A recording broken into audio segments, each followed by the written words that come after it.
خدا باپ کے زندہ اور جلالی کلام میں سے زندگی برا کلام، مکاشفہ کی کتاب، اس کا 6 باب 1 سے نامی آیت مبارکہ تک۔ پھر میں نے دیکھا کہ برا نے ان 7 مہروں میں سے ایک کو کھولا، اور ان 4 جانداروں میں سے ایک کی گرج کی سی یہ آواز سنی کہ آ۔ اور میں نے نگاہ کی تو کیا دیکھتا ہوں کہ ایک سفید گھوڑا ہے، اور اس کا سوار کمان لیے ہوئے ہے۔ اسے ایک تاج دیا گیا، اور وہ فتح کرتا ہوا نکلا تاکہ اور بھی فتح کرے۔ اور جب اس نے دوسری مہر کھولی تو میں نے دوسرے جاندار کو یہ کہتے سنا کہ آ۔ پھر ایک اور گھوڑا نکلا جس کا رنگ لال تھا۔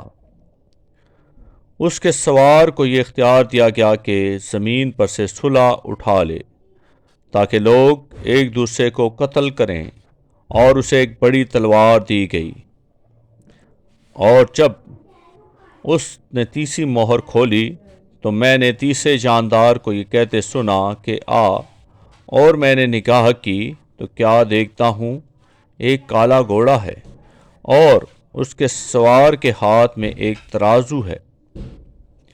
اور میں نے گویا ان 4 جانداروں کے بیچ میں سے یہ آواز آتی سنی کہ گھیوں دینار کے سیر بھر، اور جو دینار کے 3 سیر، اور تیل اور مہ کا نقصان نہ کر۔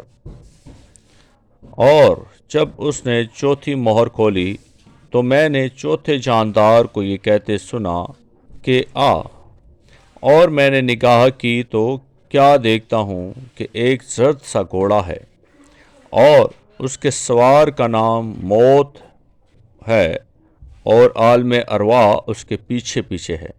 اور ان کو چوتھائی زمین پر یہ اختیار دیا گیا کہ تلوار اور کال اور وبا اور زمین کے درندوں سے لوگوں کو ہلاک کریں۔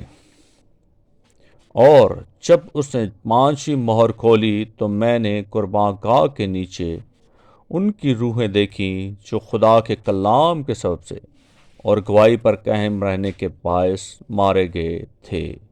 آمین۔ پاک کلام کے پڑھے اور سننے پر خدا ان کی برکت ہو، خدا ان کا شکر ہو۔ آمین۔